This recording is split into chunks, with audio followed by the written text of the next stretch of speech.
What's happening? What's happening? What's happening? Welcome back. Welcome back. Welcome back. Some boys, the New Jack Artists, episode 12. Business as usual. Got a lot of stuff to talk about today. And we got the main suspects with us. Got my boy C Will from We Do This Too Outdoors over there. Got my main man, Trey, the dreaded Archer, ready to dive Good. into some of these topics. What's up with y'all boys, man? How everybody feeling today? I can't complain, my man. Fantastic. What's that thing you normally say? Outstanding. Blessed, black, and highly favored. Yeah. Outstanding. The Gap Band. Ain't nothing wrong with that. Look, Uncle Charlie in the house. Can't go wrong with that, baby. And we on Instagram. I don't see the live pop up yet. Oh, we live. Yes, sir. Here we I go. can't see it. Trying to get in the chat, but in the meantime, welcome if you're in the chat. I can't see who watching, but somebody out there right now. Salute. Where we live at on here, Trey? I didn't even log out of my Instagram. I just went hit live and hit the link, so we actually online. I got it. There we go. Welcome, y'all. Once again, welcome back to another episode of New Jack Archers. Like I said in the intro a little bit, we got plenty of topics to go around. The word of the day, I'm sure you've seen it if you involved in this industry at all. We got everybody's favorite senator. Back at it again, trying to set off public lands. A couple other things going down, but first, man, how y'all fellas doing? How was everybody's weekend since we last? What's new since we last convened? You want to I'll go, start Trey? with you. I'll start with you. C, go ahead. Well, since you last seen me, I got a new baby in the background. A baby, or a different baby? Because we had one of them last time too. If I recall. A different baby. This baby has a bridge lock system. Oh, my man, finally back on the good side. Welcome home. For all you cats and kittens listening out there, I am back somewhat on the Matthews train. I still got a few other bows. I told him you'll be back, Trey. But I'm back somewhat. Welcome home, man. Good to have you. I ain't dove all the way in yet, but I'm back somewhat. Damn. Same old with me, man. Just work and more podcasts. Launched a new or released a new shirt, and that's selling well. Just been chilling, man. Not too much going on. Dreaded Archer account. What can they get that shirt at if they want to check it out? You can get that shirt at dreadedarcher.com. Drop that in the chat for the people, man. That's the Whisker Biscuits and Gravy, I think. Is that the newest one? Yes, sir. It's almost kind of fire. I was like, I like this. Bro, it actually started a whole conversation on TikTok. Cats are now fighting over, is a Whisker Biscuit better than a drop away? And I'm like, the drop away it give you more accuracy and you're gonna get more speed, but the Whisker Biscuit is literally just like it's a starter. It's training wheels, man. To get you in the game. Tried and true. It gets you in the game, get you out there shooting. But if you want to upgrade, that's when you go to the drop away. Exactly, man. Well, I had one cat, man. He gave the whole science behind a Whisker Biscuit and how it's more efficient than a drop away. And I'm like, dang, bro, it ain't that serious. Like, no, it's not that deep, buddy. We ain't got to do all that. You ain't got to lie to kick it. You ain't got to lie, Craig. You ain't got to lie to kick it, Craig. Like, the only thing, man, that drop away just costs a little bit more money. But outside of that, you know how it is, man. But man, like I said, we saw the news. Trey, let's get right into it, man. What's up with your man, Mike Lee, the senator from Utah? And his band of cronies. As we know, that big, bold, and beautiful bill got defeated in the House a while back, a few weeks ago. We got the public land part dropped out of that. They were trying to sell off. The number was debated, but it was an absurd amount of public land. Well, it's back. As of when I got up this morning, first thing I started seeing was they got $3 million on the docket. 3 million acres, of public lands that they're trying to sell. Oh, damn, he disappeared. Disappeared. like, he just vanished. Disappeared. What happened? Where he left off. Yeah, pick up Trey where you left off. Yeah, so basically what he's saying is Senator Mike Lee is, he's spearheading another bill that's basically is going to put up about 3 million acres of hunting land for sale. I picked up right where you left off, so you can just go ahead and keep going. You just disappeared off the map. I had no idea. I'm like, what is going on? Yeah, technical difficulties there. Somehow I got kicked out. It just straight dropped me off. But yeah, I was saying that it's 3 million acres of land up for sale. The house, y'all heard that part? The house had taken it out. So I was going to grab the link, but I was asking you, Trey. I'm going to start with you. What are your thoughts about that? Let me tell you the reason what they're using this time. Supposedly is to combat the housing shortage. Housing shortage. Supposedly. So tell me what y'all think about that. Man, hey, dude, when it dropped or when it didn't pass the first time, and everybody was celebrating, I was like, man, they coming back. They just put this first one out to test the waters to see like how the people were going to react to it. For the most part, the only people who really had a reaction to it were the people in our community. You know what I'm saying? Mhm. Hunters, fishers, anglers, outdoorsmen, people that's hiking and all that stuff. The general public didn't too much, put up a cry because it really don't affect them that much. But it got shot down. And again, like I said, I believe it was just to test the waters.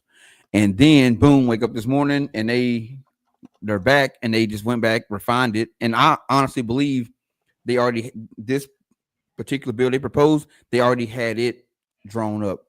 They put that first one out to see what was going to happen. It got shot down. Okay, let's run it back with this one. The first one was the House of Representatives. This one is from the Senate. So yeah, it's they get to put their input on the bill because 2 chambers and all that. They got to go joint. But the dangerous thing is like I think most people from our community responded to it because we're the ones that it impacts the most. Right. But I mean, it's a slippery slope, and the general public should be aware of this too, because your national parks and things of that nature. Plenty of people like to get out there, backpack, hike, and hunt. I mean, fish and do all that other stuff. It ain't necessarily just hunters. So everybody needs to get involved. And I feel like maybe we as hunters need to like sound the alarm to more than just our own community, so we can get somebody to do something about this. Oh yeah, that's what I was saying. Like there wasn't a big the general public didn't too much was concerned, but the hunters, the anglers, the hikers, campers, people, they had a voice to say. But we are the minority. We're the minority. So in that whole, when you think about the entire country, the hunters, the anglers, the hikers, campers, outdoorsmen, all that, outdoors men and women, we're the minority. And I believe, like I said, they shot that first one down and they came back with this one and they threw that affordable housing in there because that's going to get the general pop's ears perking. Yeah. Yep. That's the most bogus excuse I've ever heard in my life. Yep. That's for that. Trey called me. Like, it was like, hey, bro, like, have you heard? And he told me, and I was like, man, what I feel like is going to happen, some deep pockets is gonna come in there, Mossy Oak Properties or somebody like that with some bread, snatch up all that land, might put some cabins on there and say it's for it's for housing purposes, but they really gonna put it out for hunting land, man. You're gonna have some bread to get on there. That's not gonna happen. Never know, man. That's not exactly how that sale is proposed. It's not like they open it up to the highest bidder. If that's what they were proposing, then maybe, but that's not it. So I don't want to sensationalize the topic. But you don't put all your cars on the deck. I need to get my foot in the door. So if I can just get the sale of it first, then once I get it for sale, it don't matter who I sell. Yeah, I mean, anything is possible, but again, I don't want to sensationalize the issue. I want to talk about what's at hand and what's on the docket right now, which is they're trying to sell it and they want to use it for housing for government control and government purposes. They're not going to turn right back around and sell it, or at least not right now at this moment. Like, and the bottom line is like, contact your senators. I'm going to find a link because I got it in my email and I'll put it in the chat. But contact your senators. It's easy. Just click the button. It fills out all the information for you. Everything is taken care of. You don't even have to do much, but you can pick up the phone and make a phone call too. That's what we can do right now to try and put a stop to this. And it's going to take every last single one of us to make a lot of noise about it. Yeah. Oh yeah. And like when I saw that they were doing the whole affordable housing deal, I'm like, this is how they're going to get the general population. Yeah, the general population to back it. Like, Yep. Like I said, we're going to be out there stomping against it, but they can turn to, oh man, look at housing and look at all this. They're going to be doing all this affordable housing. But when you honestly look at, like me and my buddy Rex were talking about it earlier, and he was like, look at the vacancies in your area, and like you look at my area, it's at 10%, which is high. 10% vacancy is real high, and you go look at the vacancy in like Little Rock. It's sitting at right about 8 or 9%. You look at the vacancies in New York, it's sitting up there at about 7 or 8. So instead of trying to use this property for affordable housing, why not do something to try to make the housing we have, just make it cheaper? Make it cheaper. Yep. That's exactly what I was saying. It's not like we have a lack of housing. It's just the fact that people can't afford to live in the housing that we have available. Yeah, man, the interest rate's too high. I'm trying to think. I've been trying to think of a way to say this without saying it, man. But do you, if you know the party that Mr. Mike Lee belongs to, then you know that housing line is just a crock of shit. Like that's all I'm going to say. I'm just going to leave it at that. That ain't even in there. Like that's not even what they do. That ain't even how they get down like this. So like, I don't know why. Like they could have gave literally any excuse would have been better than that. But like Trey said, man, that's gonna get the general pop's ears perking. Ooh, affordable housing. Let's do this. Let's look into this. That's not the base to appeal from that. If it was I'll go ahead and say it. If a Democratic senator would have proposed that, then maybe. But coming from a conservative, yeah, that housing, they don't really care about it. The base don't care about that. Like it's just an excuse. Like, like if you're a conservative, you're not worried about your base because your base gonna back whatever you do. You trying to get across the aisle. Yeah.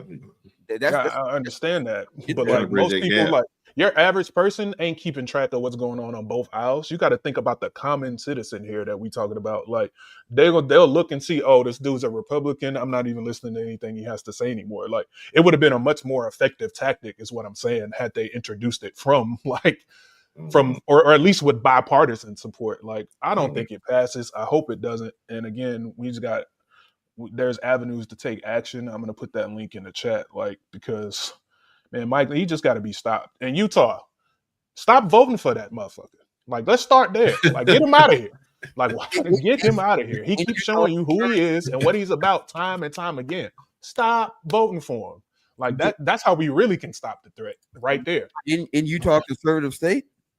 Like, goodness gracious. Look, I'm not getting into it. Like, I'm not going deep into it because this is not a political show, but like you can't keep doing the same thing and expecting different results. Like if you're a conservative state, that's fine, but you have values. You like hunting, you like fishing, most of them, right? You would say Utah got some of the best elk and western hunting in the country. Like it's counterproductive to your own interests. It just doesn't make sense to me why you would continue to do that. But hey, do what you want, Utah, but hopefully it's the right thing. That's all I'm gonna say on that. Why I can't find the chat on live? Like who is live on Instagram? Oh, Instagram, the live is booming. Oh, it's you. That's why. Yeah, I said I forgot to log mine. I put it in there. I was trying to find it for the chat there. But yeah, man. Anybody else got anything else for the public land situation right now? Or are we good with that? I guess my question is like, let's say this passes. What is the direct effect of it?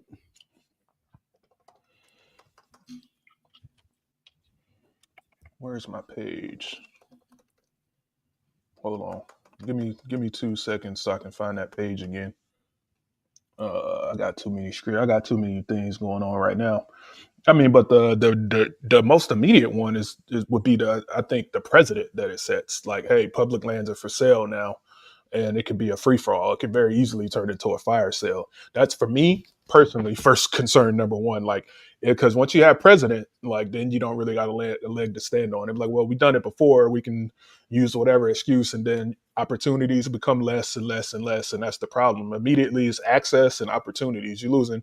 We're talking about an excess of 3 million acres of public land across multiple states. Like that's just not the place where you want to be. That's just dangerous for everybody. Yeah, I couldn't agree more with what Jay said, man. It was it 11 states is in the proposal right now, something like that. Is that right? Yeah, it's Alaska, Arizona, California, Colorado, Idaho, Nevada, New Mexico, Oregon, Utah, Washington, and Wyoming. I mean, that's Yeah, pretty much the whole West right there. Like, is the whole yeah, West right there. pretty much. Besides what What Montana's not in there. Montana's the only one that's not included, and Montana has been pretty outspoken that their public lands are not to be played with from a government perspective. And I think it's Right. interesting that they aren't included at all. I believe it's either Meat Eater or Sam. Somebody posted an article. I was looking at the history of that a little bit earlier, but all the information's out there. I put that link in the chat. Arrow Shooter said he live in Utah. How you feel about that? I don't know your name, bro, but I see Arrow Shooter in the chat. Hey, man, get Mike Lee out of there. I'm asking you personally. No, I'm just playing with you, but still, tell us how you feel about that as a Utah resident, that your state is kind of leading the charge on this. Ethan, what's good? Joe, Tyler, appreciate y'all Tyler joining. said, he said John Jerry. Dutton ain't going.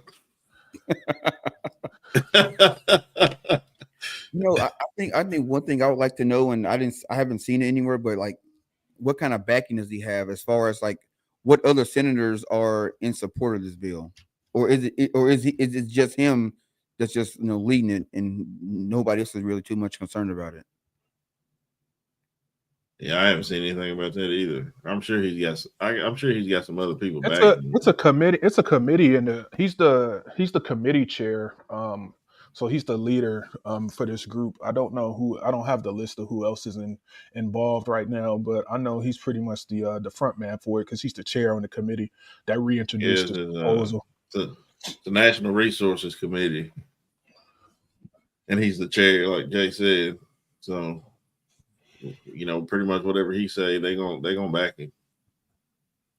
No, Jerry, what's going on? Thanks for joining. And no, we don't mind at all. And Joe, appreciate it. What's going on, man? Mike Lee definitely got to get out the paint for sure. I agree with you there. Get him out of here.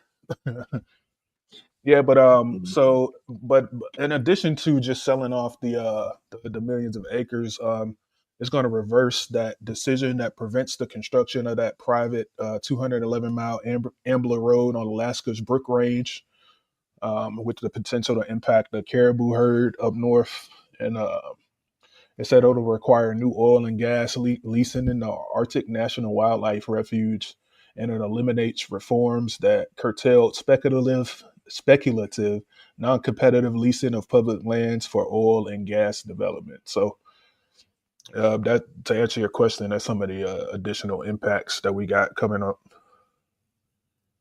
And Arrow Shooter says, Alex, thanks for joining us. He says it sucks because public land should be public and free. This is one of the reasons why he left California. Kind of sucks that it feels like no matter what you say or do, they do what they want. So again, it's kind of like what I was saying. Even with Utah being a conservative state, like this is not, it doesn't seem to be what the people actually want. Right. And as most things in this country is motivated by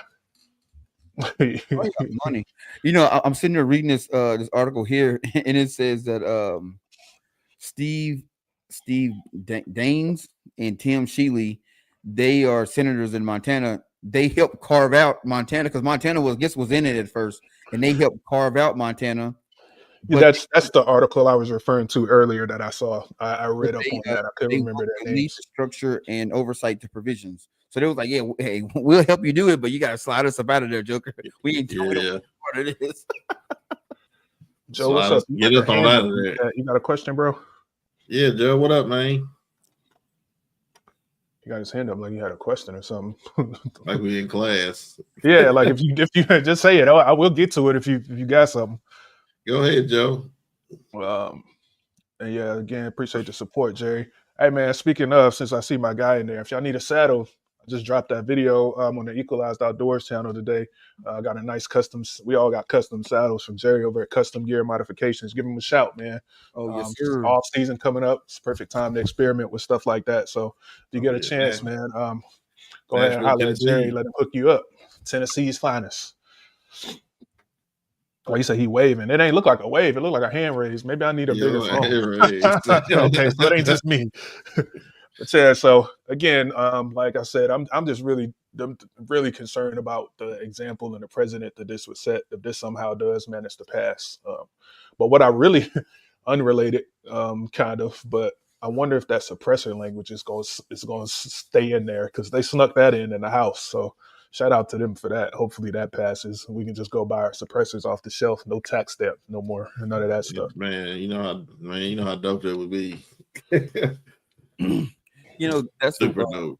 When I was in high school, I got to go to this thing called Texas Boy State. We kind of learned how how bills and stuff are passed like that, and then I went from there to the National Young Leaders Conference, and we actually learned how stuff works up in Congress and all that. And it's crazy because they'll start a bill and say it's a bill for to increase the budget for buses, across the country for schools. By the time that bill gets voted on, the part about buses is like a very small piece of the bill, but that's the title of the bill. But everybody else is putting all this extra fat on it just to get what they want in order to get the vote. That's the way of the politics game. That's the way it worked. You scratch my back, I'll scratch yours. So you always got to read the fine print and stuff in the bills, and it's like, and then it's up to us to go read it. They make it public, but then you get it, and it's like a 6,000 page document. And you're like, you're not going to read through all that stuff. Exactly. Well, the good thing is it's 2025, and there's plenty of resources that trim the fat off of it and put it in plain text, so you can get quick summaries. Pick your favorite one, but there's plenty of sources out there that can sift through all the junk for you these days. It ain't 1999 no more. No, but how that's but the thing though, the average American is not going to do that. This is going to be like it is like they look at it as face value. Oh, this bill is to increase the budget on school buses, and they don't read past that. Mm-hmm. They don't see that deep down in there. They're gonna raise a tax on this, and they're gonna raise a tax in this county on that, and you don't ever get past the initial start of the bill. That's the political game, man. Though, like Jay said, that's how they play. We all got the knowledge now, so there's no more excuses. If people don't want to do it, that's unfortunate. That's up to them, but you can't blame nobody but yourself. And in today's world, the information is out there. Yeah, I think just like the majority don't read it. It's only like the small few that's like, all right, I gotta really pay attention. Everybody's kind of just listen to the news and go off what the news tells them. It's like, they say it is what it is and keep going. A lot of people got that mentality is, I can't change nothing anyway, so they just kind of go with the flow and then still complain because everybody loves to complain. But I mean, that's true. But at the same time, when it comes to what we're talking about right now specifically, I don't feel like it's all doom and gloom. This ain't the first attempt, won't be the last one. And every single one of them have been shot down before. So we make enough noise somehow to get, it's been working for us so far. So let's just do what we can do, control what we can control, and then we can move right along. Ain't nothing else left to really be said about it. We got to control what we control, do our part as hunters, spread the word to as many people as we can, and hopefully it goes our way. But as long as we do our part and we left it all on the field, as they say, we can't really ask nothing more from ourselves. And with that being said, so we talked about it maybe first or second time we got back together since our little break there. But ATA, the tickets go on sale now. We got a date. They will go on sale for the Archery Trade Association show on July 15th. They said the trade association is going to present the first ever archery and bow hunting super show January 9th and 10th, 2026 in Indy. So high energy, blah, blah, blah. The largest annual gathering of manufacturers and brands under one roof. You'll be able to test bows on shooting lanes and accessories. And afterwards, you can head over to ATA member retailers that carry the products you're looking for. And also, there's the Rushmore Rumble Archery Tournament hosted by the National Field Archery Association. That is going to run during the same time where you can sign up to watch or you can sign up and be a competitor in the show. And again, tickets will be on sale for that one on July 15th, 2026. I'm interested to see how the ticket sales is gonna go. Like, I wonder if it'll sell out, or if they don't, or do they even have like a set number of tickets? It's like, hey, we're gonna sell these jokers to the wheels fall off. They gonna sell them to the wheels fall off. So that would be my guess. I don't see anything. First time that we can come in there as consumers, yeah, they're gonna let as many people as they can get in there until the fire chief show up.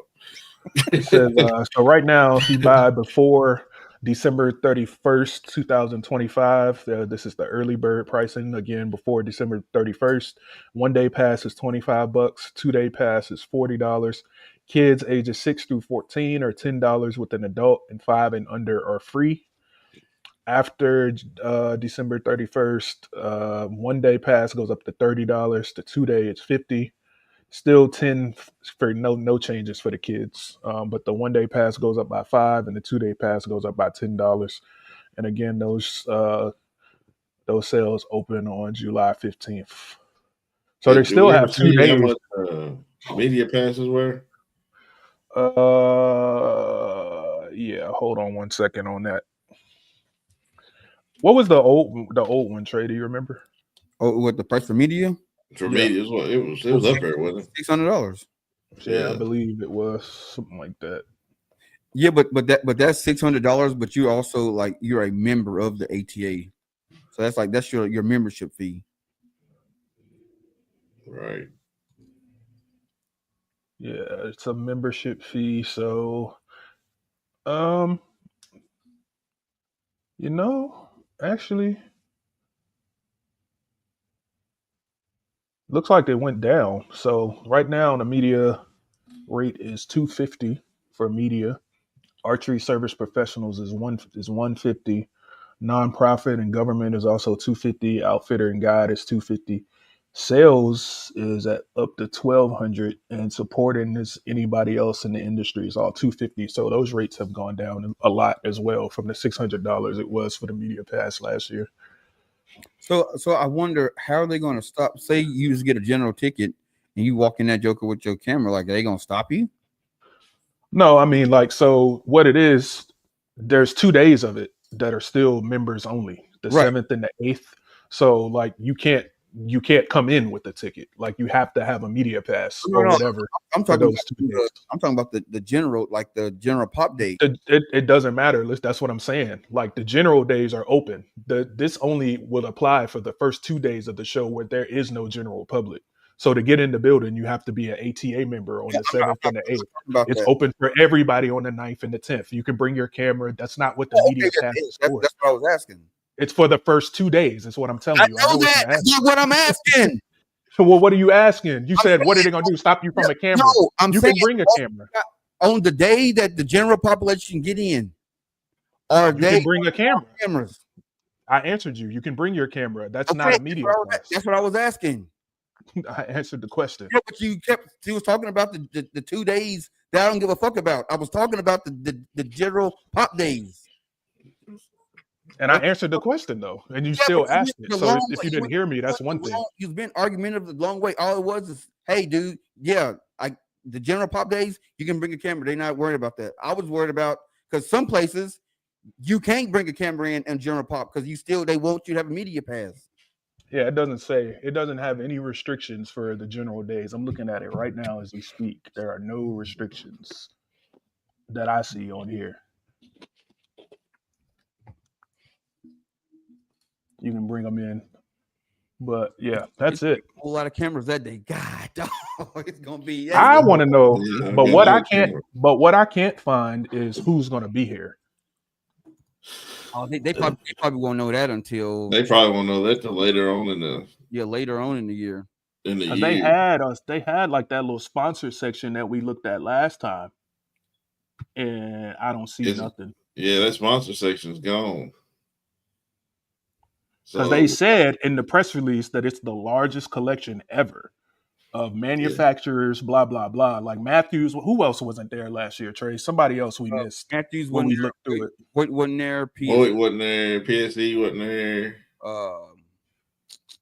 I don't think Who else? like Spot Hog wasn't there. It was a lot of big names that There weren't. was a lot of big names in there. But this year, I feel like at the end, like probably towards September, October, November, somewhere in there, they're gonna release all the people, man, and it's gonna be all the big dogs, little dogs, big dogs. Everybody's gonna be there. Yeah, And it looks. in my opinion, it should be mandatory. If you are a member of the ATA, you have to come to the ATA show. I don't understand why they don't make it Make it mandatory. That makes sense, especially that public. This is the first year too for the public. Yeah, anybody's in ATA, you're required to be here. Because I see a floor schedule. I can't get into it right now though. Like it won't let me bring it up. But is there like a list of all the members? Like, can we pull it up somewhere and see if Matthews or whoever is in there?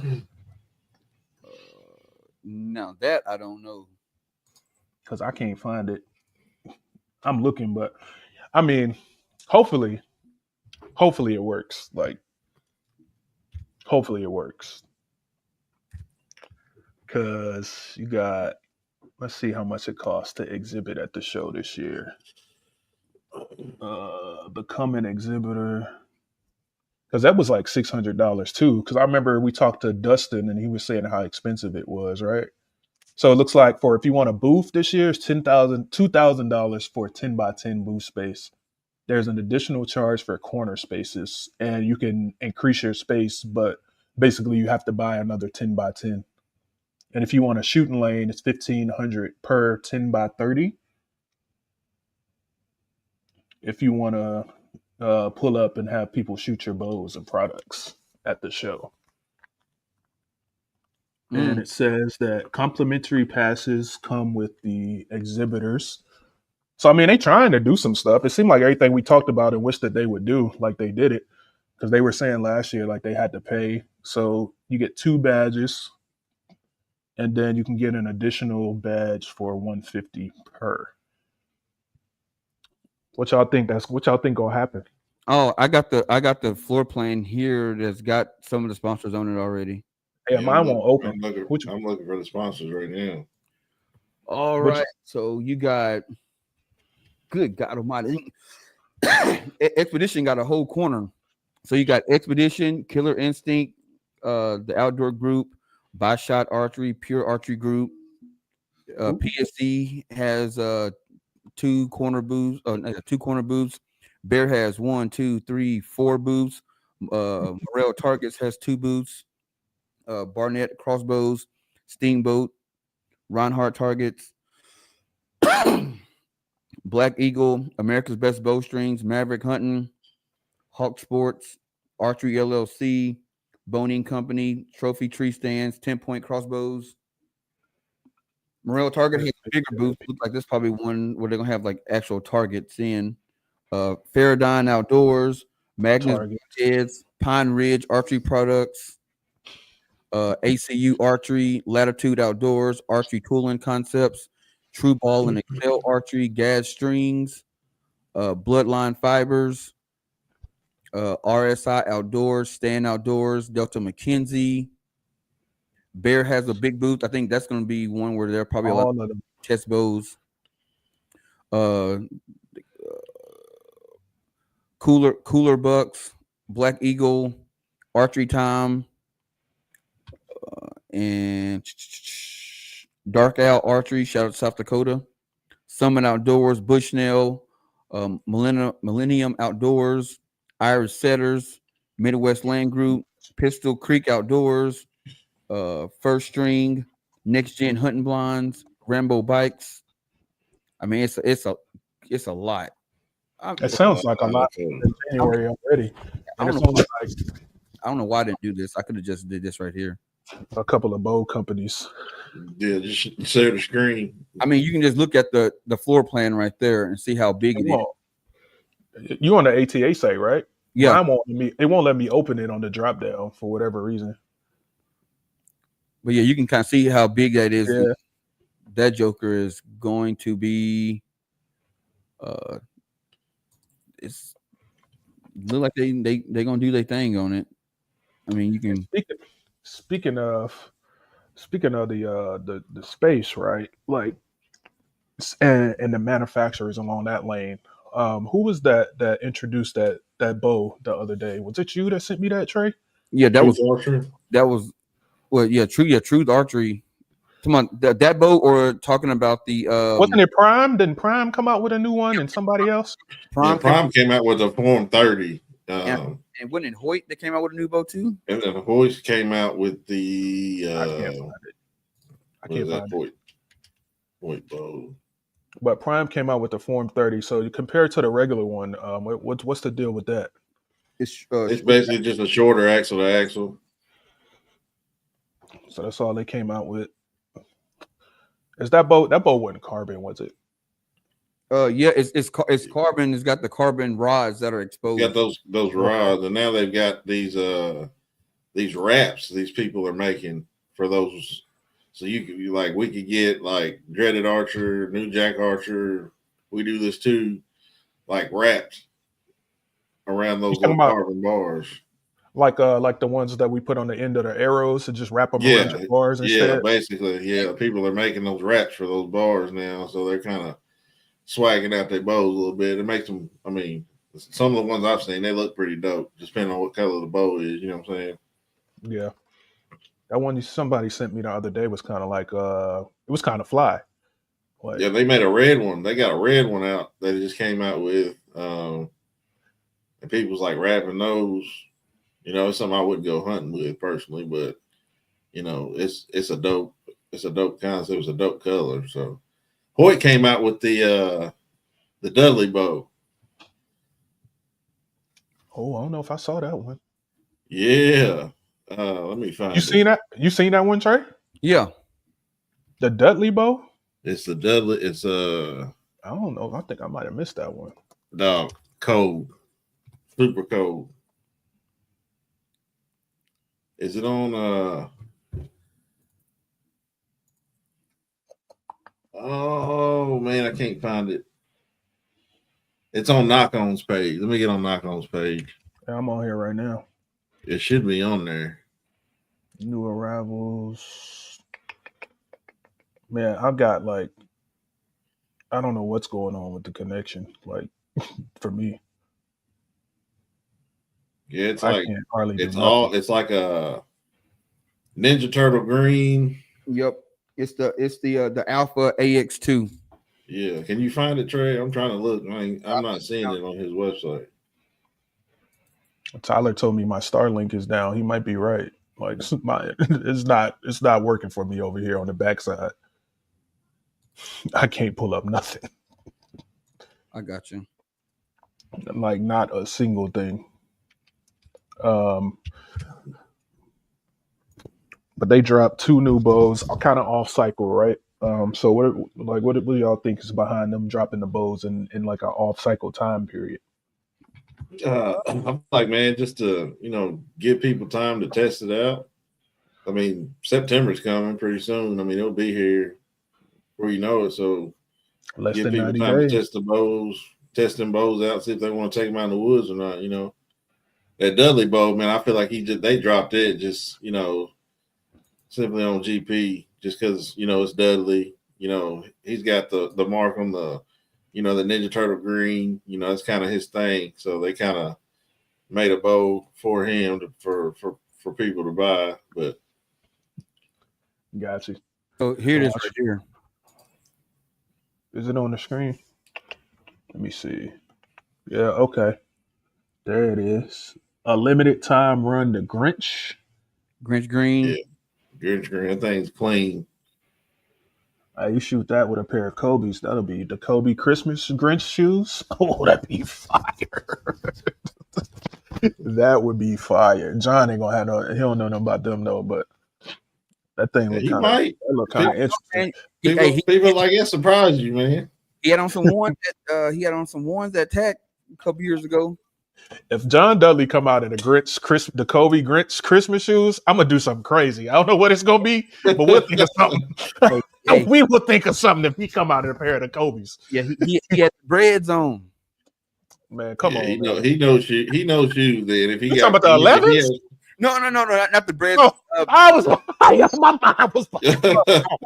like, wait, he got what? That was banned. The ones that are the Chicago ones. Yeah, got you. That's banned.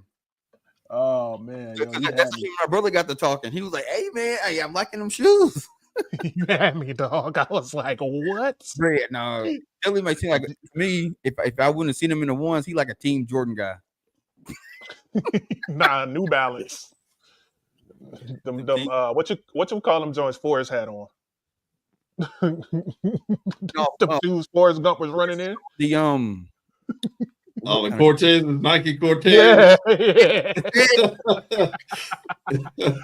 I was running. That's what I. They released a pair like 3 or 4 years ago, the Forrest Gump ones, and them jokers sold out like that, bro. Them Nike Cortez. I had a coach in high school. That's all he wore, the black and white ones. Oh man, that's crazy.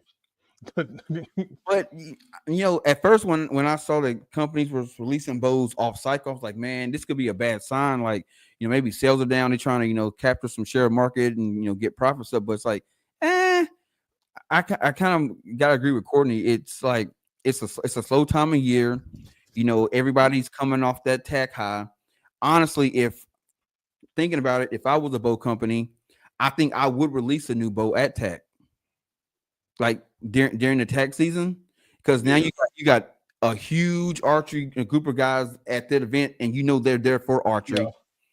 They see the new bow. You're gonna be the talk of the entire event, and now you're going around, make this circuit. I don't know what they have. Would they have like what 15, 20 events? Somewhere around there. Something like they got that. a lot. Yeah. Enough for sure. So let's say 15 events. You're going across the country. You're going to be the talk of the town, especially that very first tack. Oh snap! Matthew just released a brand new bow at tack, and you do some kind of collab with tack, and now people coming, and then you can do a thing where like kind of like what's the boot company? Brunt. No, you can test the boots out. Yeah, you can test them. You can rent the boots, and then if you like them, you can buy it there. You know what? Hey, Peyton was good. Lacrosse boots. That's what it is. Hey, you know what? We got. You can rent the boots. You can rent the boots, and if you want, I think it's like $30 a day. So you can rent the boots, and then if you like them, you can buy them, or you can give them back, and then they take their soles out and spray them down, clean them up, and all that stuff. But release a bow during the tack season, and then I'm saying, hey, you like this new bow? Yeah. Hey man, give us $50. We'll set it up for you. You can take it out on the trail. Yeah, it'd be dope. They sell a lot of bows that way. And I would probably pay more than $50 to do that if you let me go out with it for a day. They give me $200. I pay $200 to test out a new bow. For sure. I ain't paying that. Oh, you can't trade your way out of this one. I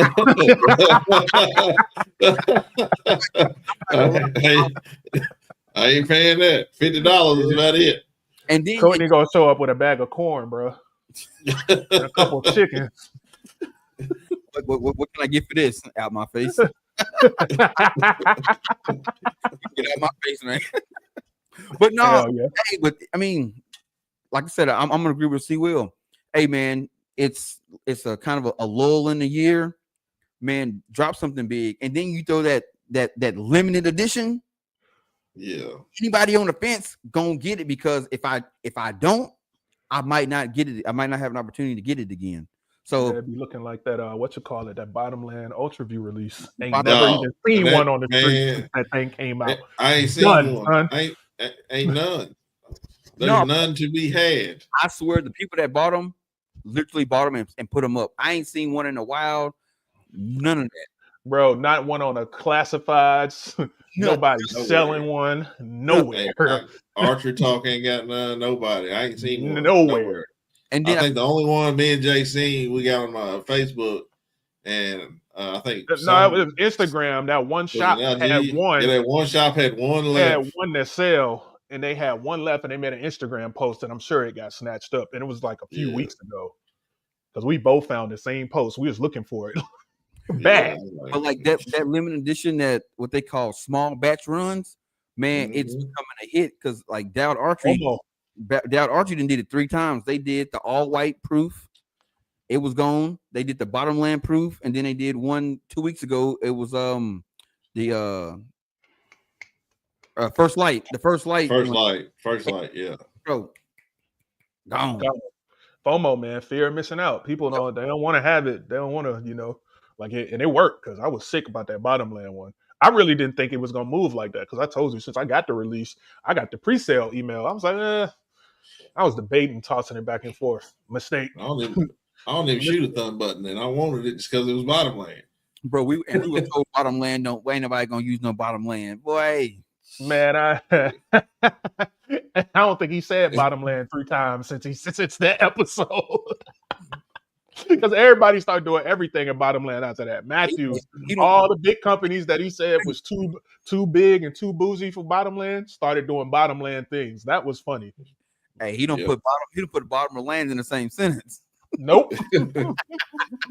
Not public land, private land, no type of land. You can't say watch around me no more. You gotta say little clock. Yeah, man. All the way back to New York City. You say watch, I'm gonna just dive on you.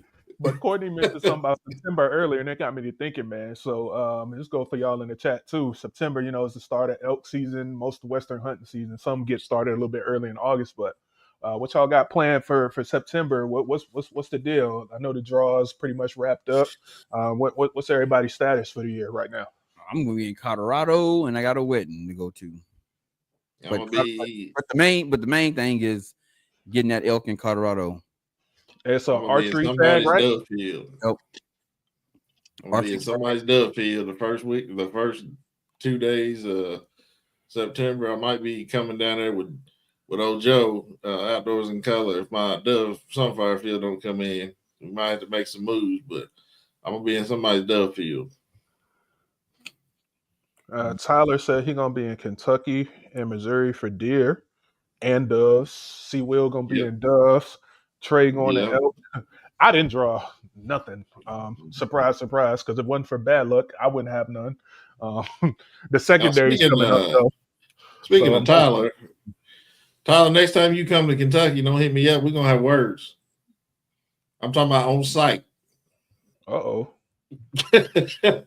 Wait a minute.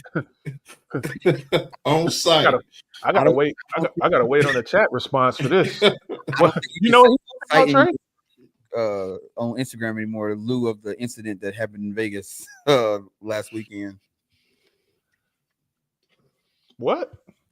Yeah, there was a bad incident where there was 2 YouTubers that. Oh yeah. One had it, and one guy was like, "I'm gonna be on site," and he wasn't playing. It was definitely on site. So YouTube is not playing about that on site shit no more. I'm just playing for everybody that's out there. Tyler's my boy. Man, yeah, I didn't know that. I didn't realize that was in Vegas though, but that was a crazy situation. Right in front of the Bellagio fountain. Yeah, man, crazy situation. I'm just playing. Me and Tyler's boys. I just messing with him because last time he came to Kentucky, I didn't get a phone call. Peyton says, "I'm still trying to get out with one of y'all boys. I'm a baby hunter, still learning." What state are you in? South Dakota. Oh, okay. You know him then. That's what's up. We might have to make something shake. You said that's your cousin. Now they family now. That make it even worse, Tyler. If that's your cousin, how you come and don't call family? Right. See, that's how they do. That make it even worse. Be your own people. Be your own people. You might want to put the shovel down, my boy. You might want to put the shovel down. But Trey, you said you got a tag in Colorado archery, right? Yep. Have you hunted the unit before? Yeah, so I hunted that unit. Was it 2022? I hunted that unit. First day, probably around 4 o'clock. Had a 6x6 come in. He like this. Like, that was my first time ever seeing an elk in the wild. Like being like that close. And that joker, like literally, he was at 80 yards. And by the time we could get like set up, he had closed that gap so quick. He was right on top of us, like, and there's really nothing I could really do. He was, like I said, 30 yards, but he had like a tree that was covering his vitals. And I was like trying my damnness to get a shot. And had I been a more experienced archer at the time, maybe I would have been able to squeeze that arrow in there, but I didn't feel comfortable. So I just stood at full draw, and then I would say probably about 30 seconds the wind changed. He got my scent, and that joker was going to the next county out of there. But it's a dope unit. I mean, the terrain is it can be as wicked as you want it to be.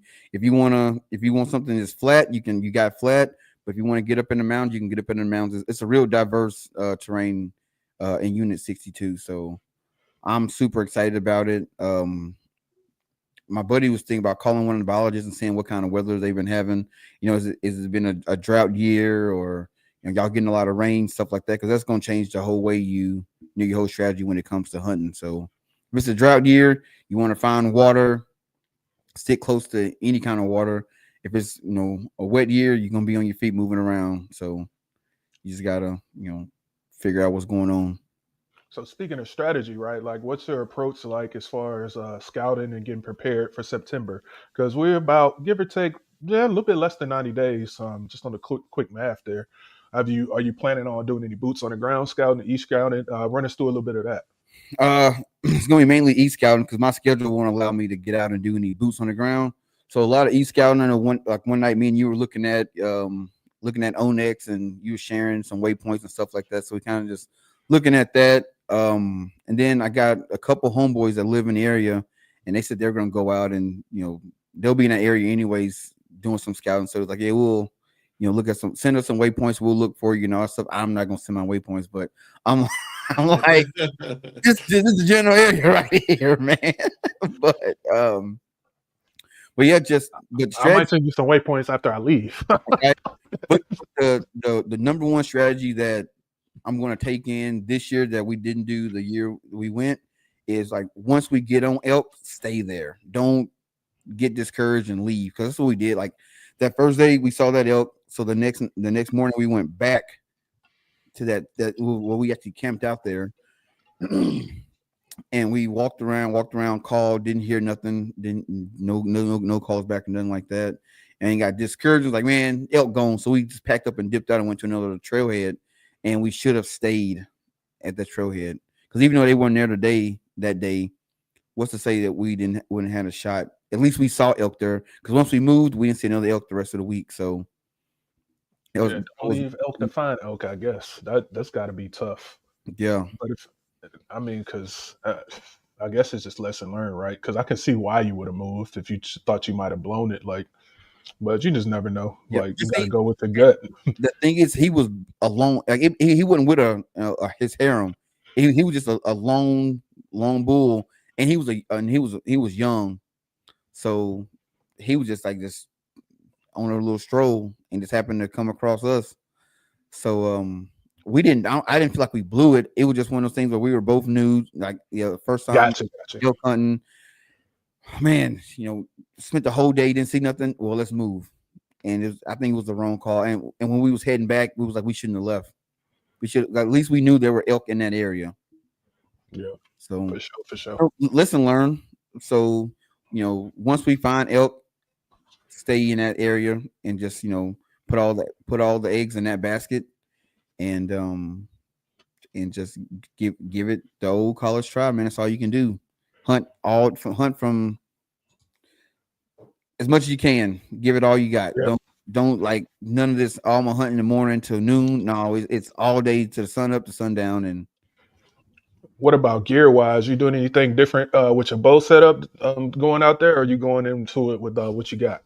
I'm going to what I got. Like it, I'm not switching up nothing. I did that last time too. I was at the time I was shooting the Viper gamers and not Viper. I was like I can't think of the name now. Victory gamers, and then I switched up last minute to Full Metal Jackets. I don't know why. Like I had never shot them before, so literally like 2 days before I switched up, and so sticking with my Ugler's arrows, same sight, everything. I'm not changing up nothing. It's what I'm comfortable with, and the last thing I want to do is go out and be second guessing the gear that I got. I decided to switch up my sight the day before, and now I don't know if how comfortable I am with it. So I'm sticking with the same gear. I think the only thing I'm upgrading on is upgrading a tent. Maybe my I sent you that one, right? Yep. Did I? Okay. All right. So upgrading the tent.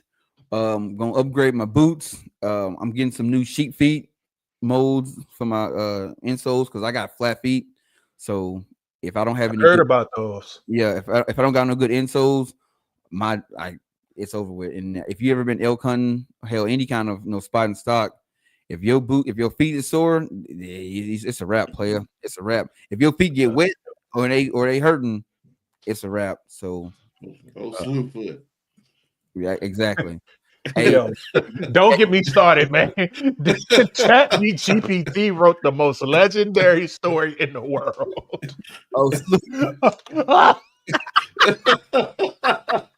I remember that. Yeah. Silky String Johnson. Leroy Silky String Johnson. I still got it somewhere, man, because I showed it to my homeboy not too long ago, man. Oh my god, bro! Yeah, I got the picture. We're gonna have to put that up and tell the people about it when the episode's coming up. With Cottonwood Archery, Tyrone Silky Streak Harmon defeats Fred Bear for the first national archery championship. Hey man, that AI is crazy, man. Hey, Peyton in the chat, he asked, "What is the best time of day to scout?" Early morning, in the evenings, because you're going from feeding to bed and just kind of like deer are. So I think that's the best time to scout, especially during the rut. But don't be afraid to get out there midday either, because you can use sign. If you can get out there, you may not exactly see animals, but if you see like fresh scrapes, fresh rubs, what looks to be like travel paths or droppings or whatever, and it's pretty fresh. Or anytime after it's rained or it snowed or something like that, where you can see like actual tracks, is a good time to be out there also, for me. And like Tyler said, Tyler, you ain't lying. Whenever you got the time, it's better to do it than not. So, but yeah, that's my tip. What you say, Trey? Wait, the question was best time of year? Best time of day. Best time of the day. Oh, best time of day. Ooh. For me, in the morning, and I would say in the evening. So in the morning, see where they moving, and then at night, seeing where they're going to bed up. See where they go to bed. Yep. That's best for me. For elk, yeah, pretty much the same thing, man. I know one of my buddies drew a South Dakota elk tag a couple years ago, and I was out helping him scout, and we'd go out like probably about 3-4 o'clock, and just get on the herd and just glass all day long, just glass that herd and seeing where they move, because they pretty much move the same. They're not like whitetail. Whitetail will be here today, going tomorrow. Elk kind of stay in that same area if they don't get pushed out.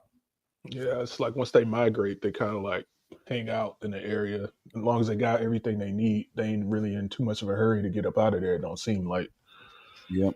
The one thing that irked my nerves though, and I'm not sure if they do it in Colorado, but I know in South Dakota, like during elk season is when they open up the ATV trails. So like you out elk hunting and there's cats riding ATVs through the Black Hills. It's like, yeah, I know there's some trail usage, and they have different times. So I'm not sure about everywhere in Colorado, but I know it's open in some parts. Yeah. And you're right. Like some of them, you'll see it's open from like August to whatever, like dates, and you'd be like, huh? Why? I mean, but Yeah, it's just part of it. But the good thing about Onyx is you can turn on they got a layer specifically for the Yeah. ATV trails, so you can like try and avoid them as best as possible. Like some of them waypoints I sent you that had the purple stuff around there, if it popped up, those are the ATV ones. So it's just And you, another thing to be aware of. But it is annoying. You're right. and you can't use that to your advantage because if you know like where they going, they'll push the elk right to you. Or you can like, okay, you might see them push an elk and see a group going, like, okay, they going over here, so you can kind of make a plan to go cut them off somewhere. So you can use it to your advantage. But man, if you full draw on one and the ATV come by, oh boy, Man, that's listen, the cemetery. man, about like as annoying as they are, I told you though, I'm trying to find me one though. Just save some wear and tear on the truck, man. Because like some of them roads get pretty jacked up back there. But I Oh, wouldn't be you just got riding it around like at with 15 minutes of shooting light left. Like I wouldn't be doing it like that. But And I can see the benefit to having one. ATV, man, my brother got into that, man, and she's like, man, it's just another bill. It's a money pit. Yeah, nah, like not it's if just like they say you about get the boats. right one. Man, if you use it though, like you're gonna put it through its paces. It's gonna cost some money. Man, these cats around here, they buying ATVs and they putting spokes on them and jacking them up side by side. They got too much money. That's all it is. They got too much money, man. Like you buying But spokes and swingers on your side by side. That's crazy. swangers on the side by side is That's crazy. insane, son. Like, why are you doing that? Hey, man, But that's how they do it. but in other and speaking of craziness and other news that's going on in the industry, I don't think we had an actual chance to talk about this lawsuit yet, have we? No, Nope. not really. I mean, we hit on it a little bit last week, but we didn't go deep into it. Yeah, man. I mean, like, I don't really think it's like no. I'm looking to see. I was hoping there was going to be some more details out on it, so we don't really have to get into that. The thing that gets me is like it came out a week, no, 2 weeks ago. Yeah, Came out I'm just now seeing guys on TikTok and everything starting to talk about it. I'm like, where y'all been? Yeah, it came out June 2nd. that's the thing. Like we was talking about with the bill, right? Like it's like I don't know how people are like getting their news or whatever the case may be. Like like that's an interesting thing because, like you said, like I feel like it was talked about, but then it took a couple of days to hit Archery Talk too. Remember, Trey? We was looking for it and we couldn't find nothing at first. Yeah, So because I don't know. what's his name? Botok. Yeah. He did a big video on it, and man, it had couple million views. And I'm like, bro, this is 2 weeks old. Like, you just now talking about it, which, you know what I'm saying? Who knows what his schedule's like and everything. But I'm like, Yeah, yeah, 2 weeks is a little crazy because I mean we was on it pretty much like that day. I feel like oh, yeah, when it first came out. the day it came out, I was on it. But like, I've talked to several cats about it, and they kind of have a different sentiment about it than I do. Like, they were like, you know what, man, this is like we don't want like. I don't mind paying extra for the bow because this could really hurt the industry, especially coming like if you're looking at it from like the anti-hunting groups are sitting around looking like, oh yeah, like what's gonna happen with this, and this could possibly spark something with the anti-hunting groups. You know what I'm saying? I don't know. I like the more I look into it, like it's bad on the company's part, but I don't think the industry seems like consumers that I've talked to they don't see it as a big thing. Like, dog, this like, I'm used to paying those prices. So like, what were they doing wrong? And it's like, they're used to it, so they're just like, yeah, whatever, yeah, like I don't, Yeah, I don't care about the market being competitive. That doesn't do anything for me. I'm not in the industry, so I don't care. yeah, it was surprisingly a lot more people, as you're saying, being sympathetic to the companies than what I would have thought. Like, same for me. But like here lately, browsing through the thread, it's more like 50-50, but no really real. Actually, there's an update today. I have not read it yet. Because like honestly, like what could possibly come of it? Like say they do get convicted. Say they have to pay these astronomical fines. Like, okay, but what does that mean for the consumer? Like, other than now your local archery shop will be able to offer, will be able to advertise, discounts. That's it. Yep, that's it. Pretty much business as usual. Pay the fine and keep going. Yep. And a lot, and in the industry, in the business world, that's just the cost of doing business. Right. Yep. Another day at the office. Yeah, it's another day at the office. I had it, but I had an example of there were some pretty popular examples in different industries of price fiction and like antitrust type of stuff. And yeah, like Yeah. they all pretty much involve like paying some sort of fine or whatever the case may be. There's one about Yeah, that's the one that I had. Yep. The General Electric one, and then there was one with like Tyson and it's like poultry industry or something, if I'm not mistaken. But they basically just had to pay a fine. Like I really don't know what's going on with my with my stuff over here. But I mean, a lot of guys were saying that like it's to protect the little guys anyway. So that's what it'll be. So like I like a good example of like a map, like real world map examples. It's like, say for example, the Matthews V3, the map price is $11.99. If a dealer wanted to advertise it for $1,099 or throw in free accessories, they can't show that price publicly. Yeah, it's like when you see them things and they say call for pricing or whatever the case may Yeah, be. That's why because you can sell it for whatever price you want, but you can't. MAP stands for a minimum advertised price, so they set that, Yep. which is different from the MSRP. So if you see, it's what thread is this again, Peyton? We're talking about the. I'll put a link in the chat on Archery Talk. Bash, just to give a quick rundown. Bash Pro, Cabela's, Matthews, and others were named as defendants in this price fixing lawsuit from the industry, and that's what we're talking about right now. I'll put the link in here for you. That should be in the chat now. If you want to take a look at that, so we know what we're talking about there. My fault on that. And the thing that makes map pricing illegal is that they eliminate pricing competition, which is illegal under the antitrust law. And like small shops can't compete unless they follow suit or they risk losing access to Matthews, Hoyt, and all that. Yeah, because the smaller shops don't have the buying power that the bigger companies have. They get better prices, so that's why the minimum advertised price is designed in theory to protect the little man. And I did see, like I said, it's more about 50-50 right now on Archery Talk. So it's some people, but it's just another thing in the industry to keep an eye on, as far as what we got going on right now. And I think that pretty much covers all the big news stuff that we had. Trey, I'll toss it back to you. What are you doing as far as going to Colorado, big country, mountains? It's mostly flat here in Texas. What you doing to get ready for that, big dog? Physically wise, I mean, a lot of cardio. Fiscal. I got a pack out strong, pack out trainer. So I had it at 50 pounds, and that joker was whooping my. Hold on, let me stop you real quick. Explain what is that for the people that may not know in the chat. What is that trainer? Is that the one?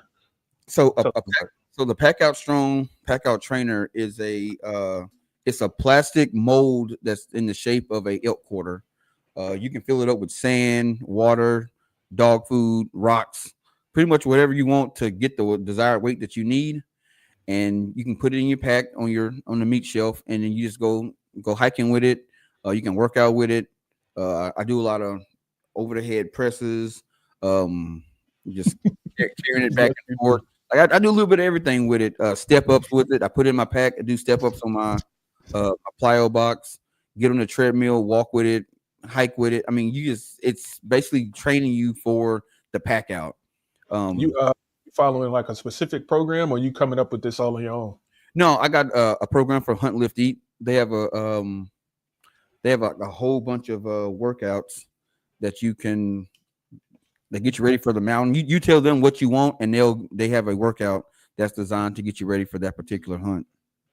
How much is that? Is it a subscription based? Is it free? What's the deal with that? No, you gotta. So I'm on the hunt lift team, so I get a 50% discount. But Okay.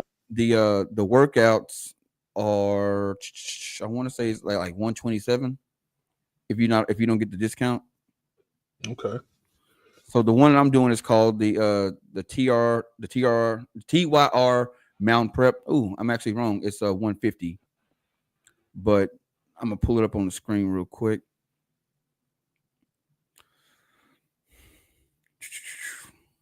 So yeah, it's 150, and then you tell them what level of you're beginner, intermediate, or advanced, and then it just gives you basically your workout.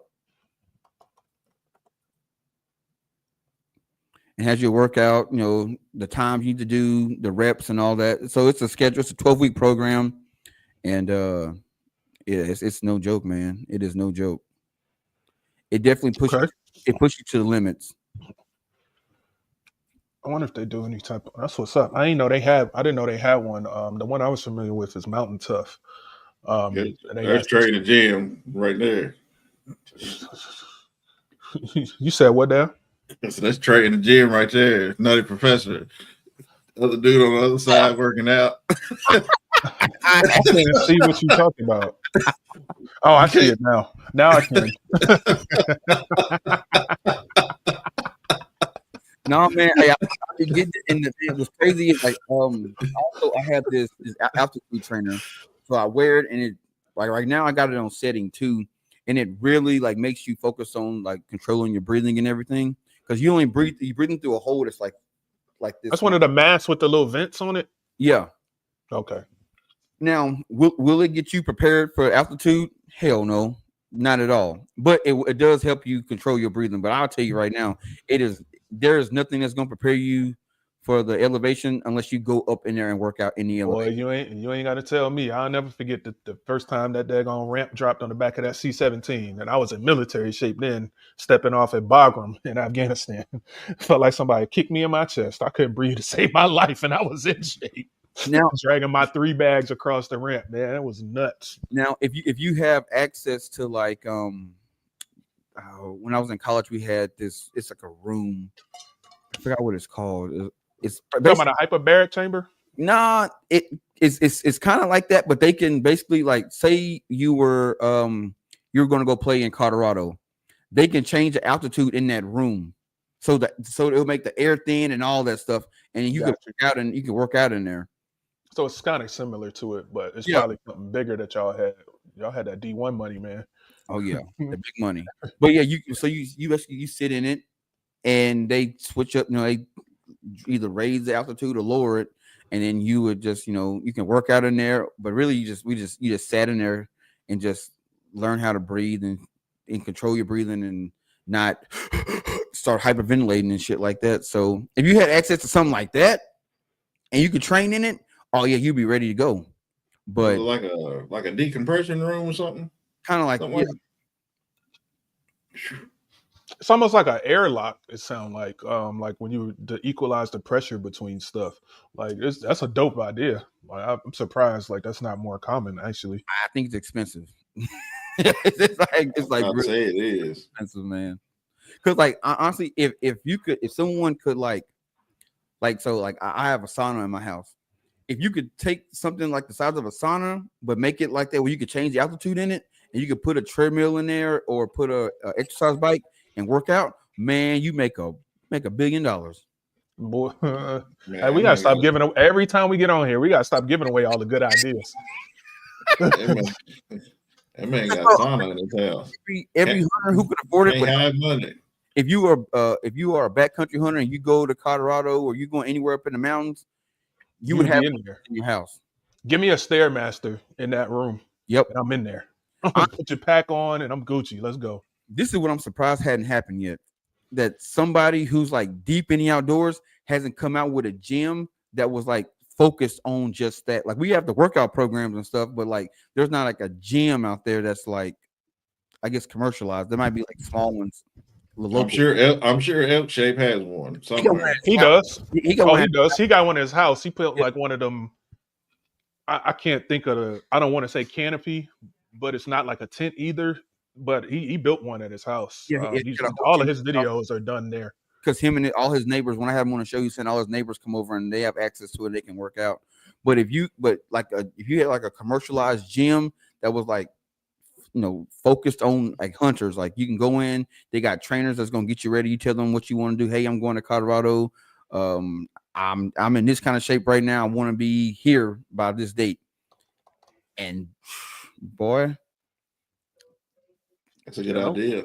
Don't quote me on this, but I think Mountain Top has a physical location where you might be able to do stuff like that. I don't know if it's just for like industry people or whatever, like influencer type, but I think I heard something about that.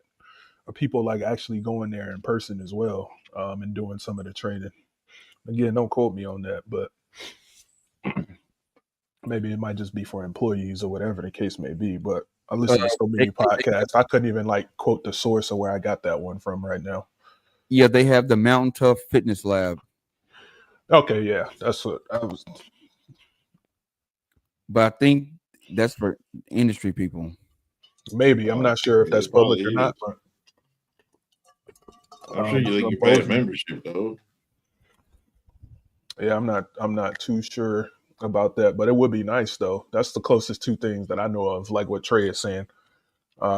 Especially if it's somewhere like Colorado, Utah, places like that. Like I'm pretty sure you can make some money having a gym like that people could just pull up to.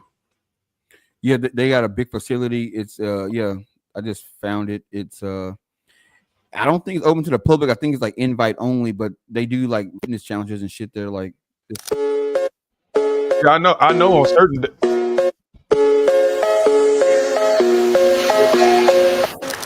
So yeah, they got something. Yeah, they open it to the public on certain days for sure for those challenges because I always see the post. That's pretty dope.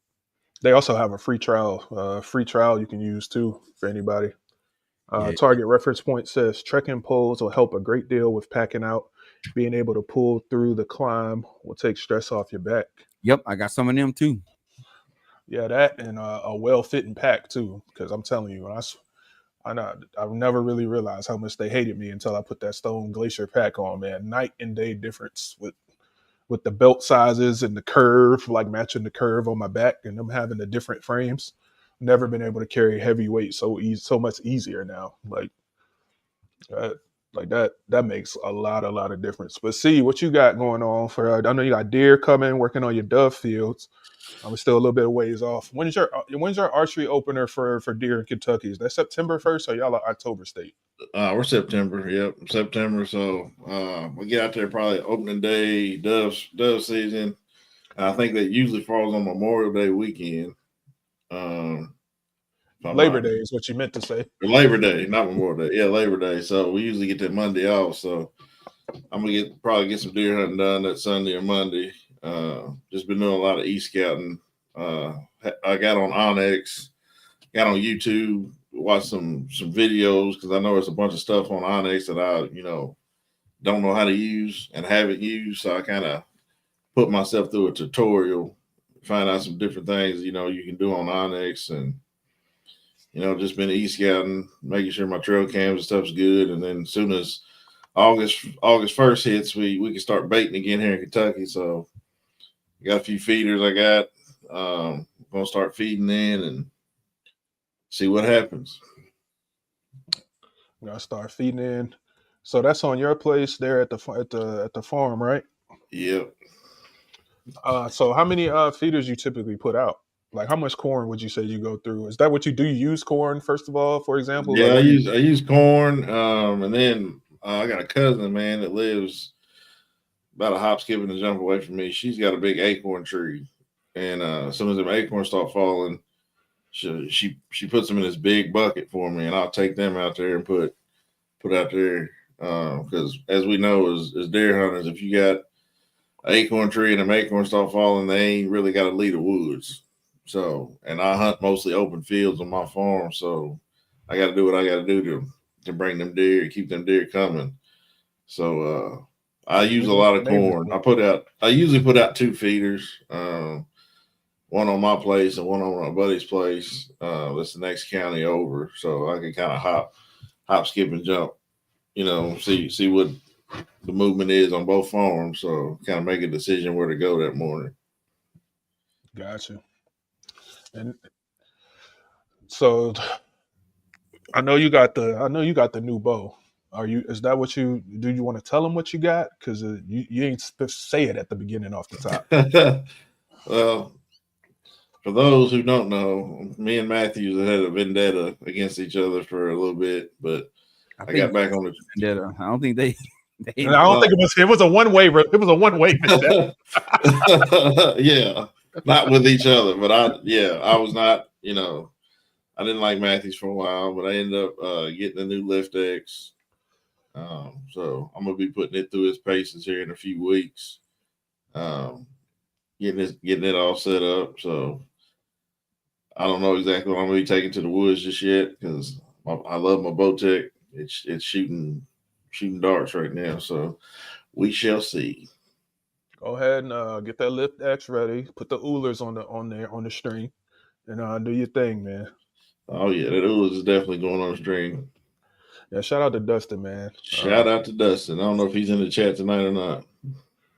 Yeah, I know he's been going through some stuff recently, man. So shout out to you, man. We thinking about you, man. We appreciate everything you do. For sure. And you mentioned baiting, so that's the other thing that's going on right now. It looks like there's several states that are starting to allow it where it had previously not been allowed. Tennessee, it'll be legal to hunt over bait in private land. It looks like that'll go into effect not this year, but next season. Michigan has several bills on the docket right now because its baiting is it's banned in the lower peninsula of Michigan. But this would allow the bills on the docket that they pretty sure are going to pass to basically be allowed to hunt over bait. North Dakota and now Alabama, they have started allowing baiting back in 2019. The thinking was before against it was trying to curb the spread of CBD, but it looks like that might be reversing. I know Trey and we can bait here in Texas, and you said you can't until August 1st in Kentucky. Yeah, they claim since we got CWD, the first case was kind of in the western part of the state, but now I kind of live in South Central Kentucky, and the next county over, going towards Louisville, they have a case. So pretty much the state said, hey, for the entire state, y'all can't put out bait until August 1st. So we got to abide by those laws now. So I'm sure there's people still out there doing it, but I try to abide by the laws, Yeah, for sure. I guess I guess it can get a little tricky. Is there like a cool off period that you got like to do it? Like say you put something out, but you just can't plant anything at all. Like what if you got? You know what I'm saying? Like how are they enforcing it? I guess is what I'm trying to say. Well, I don't know how they're enforcing it, but you can technically get away with it if it's for farm practices, which there's a lot of farmers around here. So I'm not really sure. That's what I was getting at. Yeah. If it's like a farm practice, you're good. But if you're going out there, just putting a corn pile, putting corn out, that's illegal. And I don't know how they're enforcing it on, especially on private land. I don't know how they're going to enforce it, but I guess if they just driving by and see a big yellow pile in the middle of the field and it's not August 1st, they're probably going to contact that landowner and be like, hey, why is that pile of corn out there? Gotcha. You see, in South Dakota, you can't use bait, but you can have like corn in the field or whatever. Like they don't, especially if you own like a farm and there's corn on the ground, they pretty much can't say that to you because they were harvesting corn and they, it fell off the truck. It fell off the truck. Yep. But I had a buddy. If you get caught in public, it's a wrap. It's a wrap, baby. Time to right home to the pipe. Yeah, I had a buddy that had I don't know if y'all know what a gravity wagon is, but you can fill up a bunch of feed. Yeah. In it, and he had one flip over like in the middle of his field with like thousands of pounds of corn in there. And dude, them deer have been every time you go by there, there's deer out there. And I'm surprised the game warden ain't said nothing to him yet. But it was it is what it is. Yeah, I'm still like baffled about the whole like baiting and food plots because they're literally the same thing. But they are. I don't want to. I just don't know how states still getting away with it, like banning baiting. And to be honest, like if I'm being completely honest, I've never killed a deer over bait. If that makes sense. Like I'll put bait out to see, deer coming in. I'll get them on my trail camera. But every deer that I've ever harvested has not been nowhere near that food plot. They've either been on the other side or like in front of me coming from a different direction. They might have been headed to the food plot possibly, but I've never actually killed one like over a corn pile. So no, like my dad always told me like you'll get a doe, like you can get does at a bait pal or a feeder, but he goes like, oh yeah, Mr. Big, he know like no, I'll hit that joke at night, but it's hard to get a big buck to hit a. They're smart. Day. They're smart unless you can, if you're in a place where you can have it out year round, and they get used to it. Then they'll come into that joker because at that point it's like this is where I get my food from. Yeah, pretty much. And that's the advantage you got here in Texas. And looks like Mr. Bernard, he said most DNRs use the airplanes to patrol for bait. Like I didn't know they were doing that. That's Brandon's uncle. Yeah, that's Brandon. That is Brandon's uncle. I discovered that a couple weeks ago. I had no idea when he was on your show, but Brandon told me when I was talking to him. Brandon is actually supposed to be doing it with us on Monday. I talked to him yesterday. Did y'all get that email I sent? Yes, sir. I did. Okay, cool. I tested it out. I made like a little group. I didn't know if it worked. Yeah, I thought I replied to it, but I might not have. I think maybe that's why you called me. I don't know. Yeah, it was around that time yesterday. I can't remember half time when I called y'all, and then y'all called me back 3 hours later.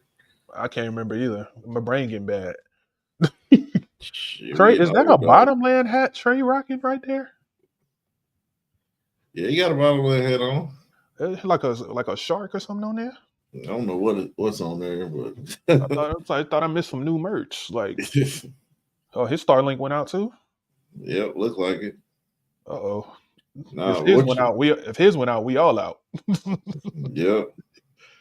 The live ain't went off yet on Instagram though, so I think we good. It looks like we all right now. But no, so like in Virginia, like you can't feed any deer. Like you can do it from January to like September 1st, but then there's like you can't hunt over it for like 10 days.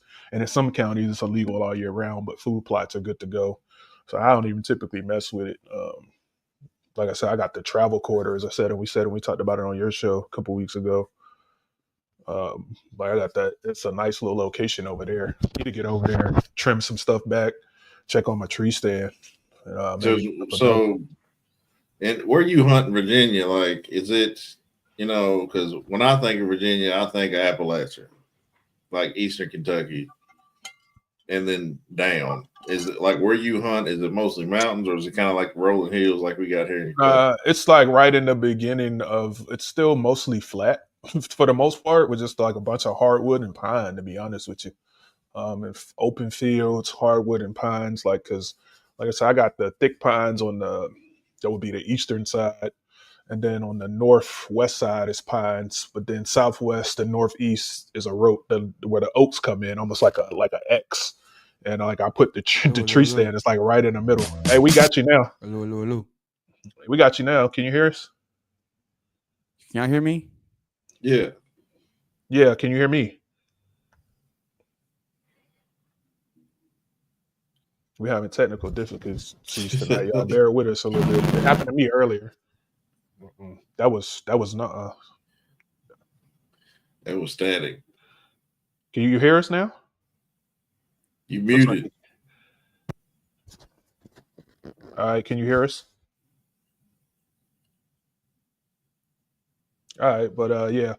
So yeah, that's pretty much like it is. But then as soon as you go a little bit southwest, Courtney, the Appalachians and then the Blue Ridge Mountains come in.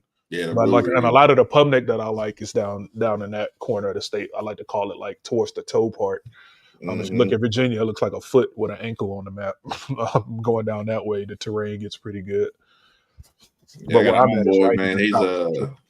I got a homeboy, man. He's a big ginseng hunter down there.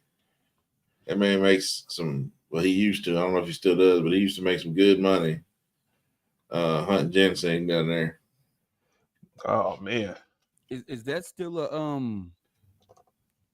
Is that still a thing? Because I remember there was a TV show where them cats was trying to find ginseng.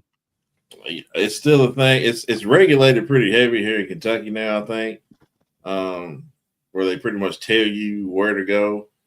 I think it's how it is now here in Kentucky, but like in Virginia, North Carolina, if you watch the show, most of those guys were going to like Virginia and North Carolina because those states are not heavily regulated. So I mean they were going in some crazy places they wasn't supposed to be, and people shooting at them, and yeah, because it's illegal in most states, but Virginia still has a harvest supposed to season. It's be, and September. people shooting at them.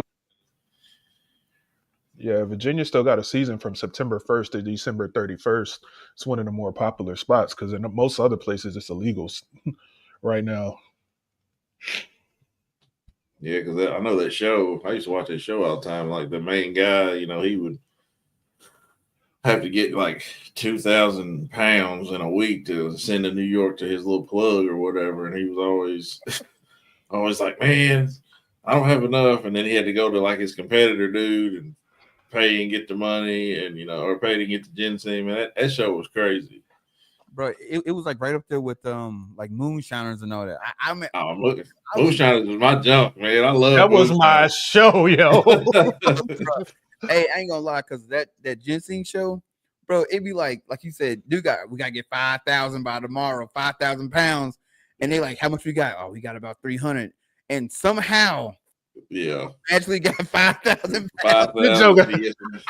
Joker Ben found it right on the nose, 5,000 pounds. Like, hey, you got to jazz it up. You got to jazz it up a little bit for the TV, man. Yeah, they'll go way in, and it'll be like 4,999. Then the scale just 5,000. Put his finger on it. Yeah, they barrel it up, put it on them trucks. And say, man, I don't know how I'm gonna do this next week. I'm like, man, come on, y'all got a stash in the back somewhere, for this show.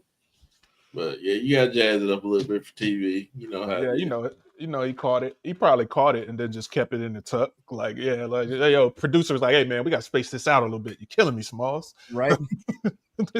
Got to put a little struggle in it. But my guy on Moonshiners though was Tickle, man. Tickle was always drunk, man. Always getting in some stuff. Hey, ball Popcorn Sutton. He was an old wild boy. Yeah, he's the OG. They need to bring that back, man. That was a good show. It is. It's still on Discovery. Man, I ain't seen an episode in so long. But now, dude, they so commercialized now. Like these two old dudes, they making moonshine in the middle of town. They got an old shed that they didn't, not shed, but an old warehouse that they in there stealing moonshine. They in downtown.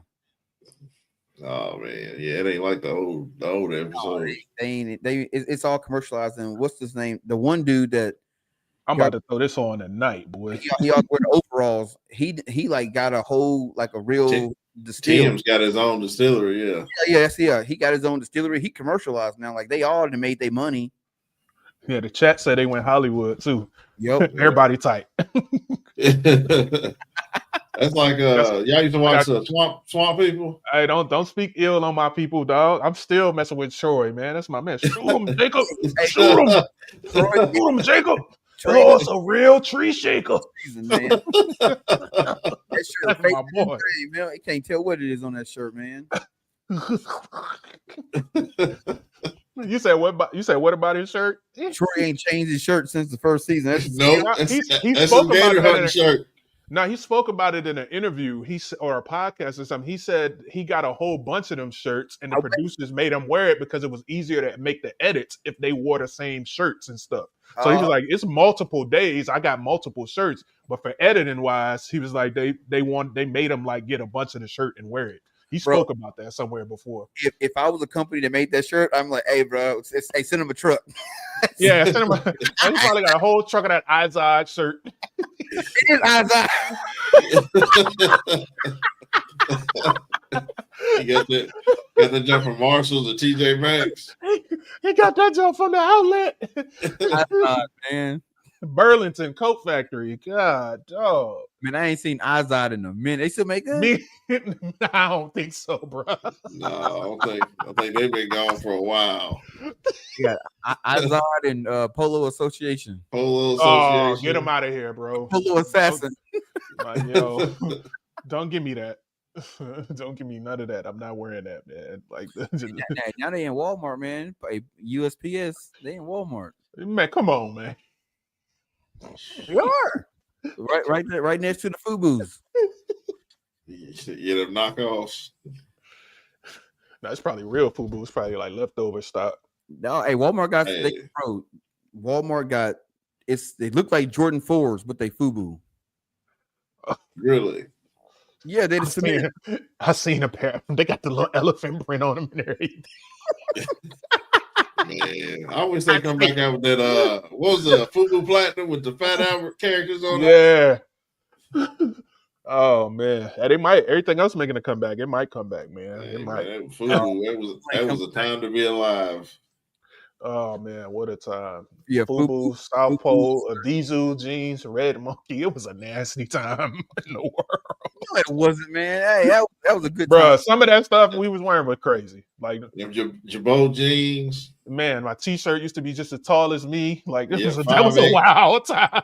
5'6" t-shirt. The extra tall tee. Yeah. Have a Band-Aid under your eye.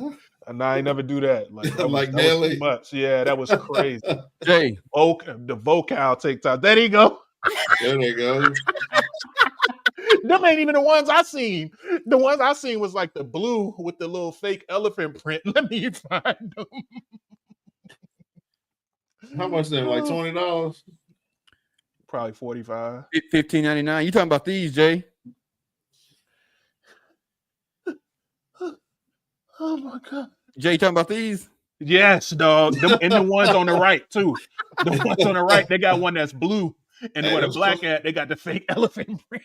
Hey, it was clean, dog. Now I'm gonna tell y'all. Averex, what a nasty time. I'm gonna tell you an ugly time, bro. The and one days. Oh man, that was some of my favorite days. I figured you was an and one cat. I am, man. Dog, like I ain't gonna lie. I got two homies that used to play for and one. Bro, I had my big joint. shorts, man, and the sleeveless jersey. Man, y'all remember the basketball football combo joint? No, I'll tell you a nasty time. The basketball jersey. You wore them patches on your pants. No, I'll tell you the nastiest time was them Starberries. Oh man, yeah, that was a terrible time. It's very terrible. No, the Dadas with the rim on the Dadas with the rim. I knew you know. Yes, sir. The spree wheel. And them ugly Fat Farm shoes they tried to come out with. Hey, Fat Farm went hard, bro. Yeah, Fat Farm went hard there for a minute. Them S dots.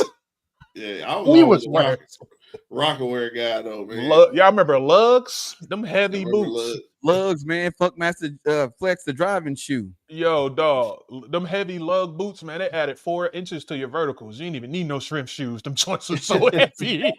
It's like walking around with wet cement in your shoes. I'm finna kill y'all with this one. And I swear, I'm gonna say Jay probably had one of these. You look like a cat that had one of these. I probably did. I'm finna kill you on this one. He about to say some wild shit.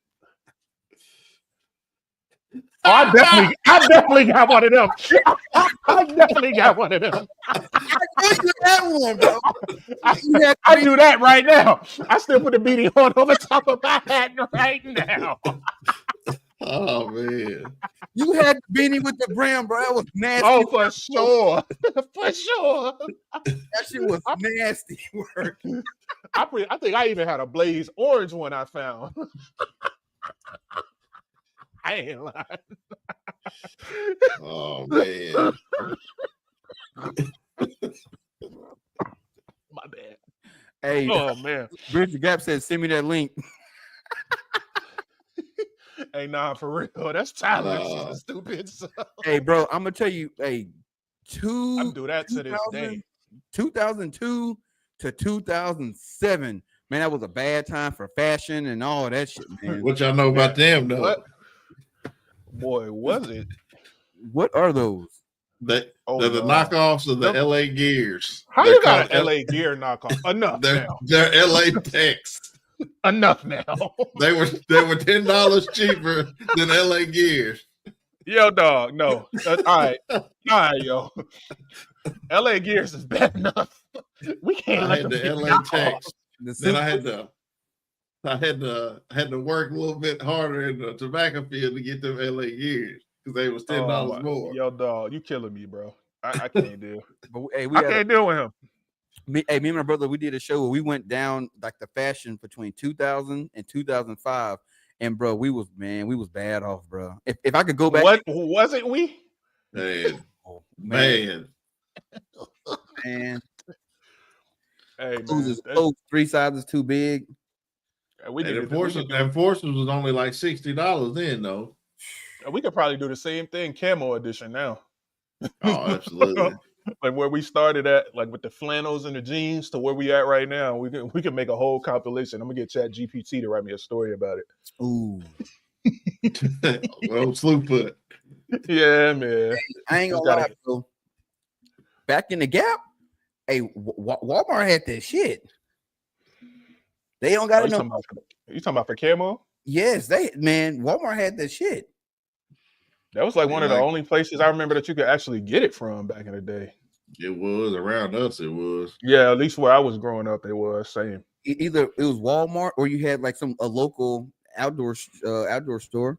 But yeah, we had one sporting goods store that's still open to this day, but they never carried like they had like their own like house brand and stuff, like, and it wasn't as good as the stuff that was at Walmart at the time. Like I can't even remember any hunting brands like from that time period. Like there wasn't a brand that was like Sika or Realtree and Mossy Oak. It was Realtree and Mossy Oak. Those were the brands back then. There was you didn't have no big designer brand. And Drake was still around. Roses used to have it, man. Yeah, I forgot about Roses. What y'all know about Roses? I still got one in my town in Virginia, boy. That's the only place I can get that 100-pack of BC powders for $3. Yes. The biggest box in the world is at Roses, still to this day. Yeah, they used to sell guns back in the day. Yeah, just like Walmart too. Before that, and Dick's Sporting Goods. They got all righteous. They won't get another dime from me since they took the hunting department out. Browning. I forgot about Browning. Yeah, they did. Browning. Yeah, my dad's rabbit hunting jacket was a Browning jacket. Man, I pretty much just was using like my uncle or somebody's old fatigues at first, like the old BDU pattern, what you would constantly normally think about when you see camouflage, the OG pattern. Get the Vietnam camo. No, not the jungle one. No, not those. No, not those. I ain't go back that far. I couldn't fit none of that stuff. Talk about this one right here. Right here? Nah, this one I'll share. That's like the old camo pattern, like the duck hunters camo. I think is what they call it. Yeah, that's the duck one. Just type in BDU. That's what it's called. The battle dress uniform. What it stands for is the straight up camo with the black. You'll know it when you see it.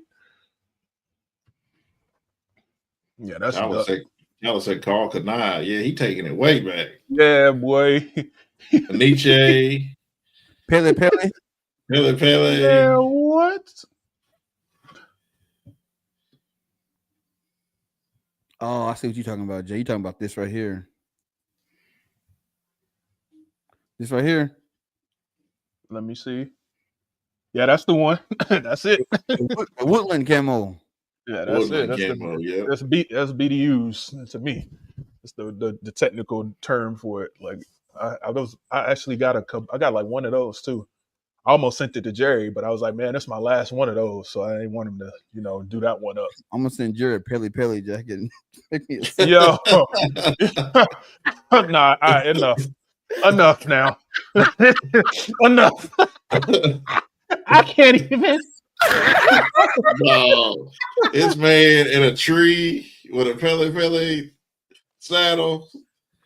Hey, them jackets was hard though.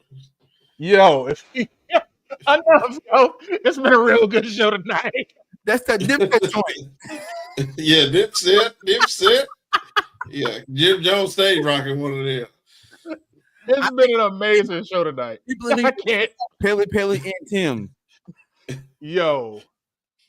Oh my God. Hey, if you get a Timberland saddle made, that's the I would pass out. With them old Fugu Platinum, like the shiny denim. Yeah. Give me a saddle made out of that. You ain't gonna see no deer. I'm not gonna say it right now, but I'm gonna tell y'all too. I'm gonna do it. I'm not gonna use it, but I'm just gonna have Jerry it. Got something fire coming. My collection. Need my collection. Yeah, me and Jerry, we cooking up something right now, man. I'm gonna tell you about it after this. My Fubu Platinum saddle made by Yo, dog. No, man. Jerry, if you on here, do not make that. Your furnace in there, and when you get the box, just throw it away. Hey, chat, before we get out of here, man, anybody got any questions for us tonight in the chat, man? Trey or C, y'all got anything else y'all want to cover before we get up out of here tonight? No, man. No, man. Y'all boys is nuts. We just took straight out of left field. Man, hey, it would be us if we didn't do that, though, right? Like, that's how we get down on here. Hey, man. Hey, y'all, think about it, Joe. Look, just right here. Oh, with bust mouth? Come on. So he'll see you in July, see Will. Man. Hey, Tyler, man. Hey, hold on. Let me stop the news real quick. Hey, Tyler, while you on here, man, hey, prayers for your pops, man. I know he got his thing going on down there in Houston, man. Prayers to you and the family. Wish y'all all the best with that. I won't get into no specifics, but just know I'm thinking about y'all, big dog. Hope everything be all right, man. Let us know. Let me know when we can get out there and get that thing done, all right? Yeah, prayers to you, man. I don't know what's going on, but yeah. Prayers to your pops, man. Yeah, I just wanted to say that real quick before we get up out of here. Need a saddle, man. Go hop on there and check out Jerry at Custom Gear Modifications. Use you some arrows. That code NewJack for 15% off at ulasarchery.com. Shout out to everybody we working with, we building, we doing our thing. Anybody else that want to holler at before we get up out of here? Oh yeah, shout out to Push Around Hunting. We're gonna get you a Rat Pack DLX. Best pack out saddle you can get. Yeah, I seen that. Like I might have to. I've been using sandbags. I like that. I like that quarter thing you got. Oh yeah, the pack out And with that said, man, there's another episode of New Jack Arthur's. Your boy, Mr. J Cam. We got Trey and C Will. We are the New Jack Archers. We'll see y'all again on Monday.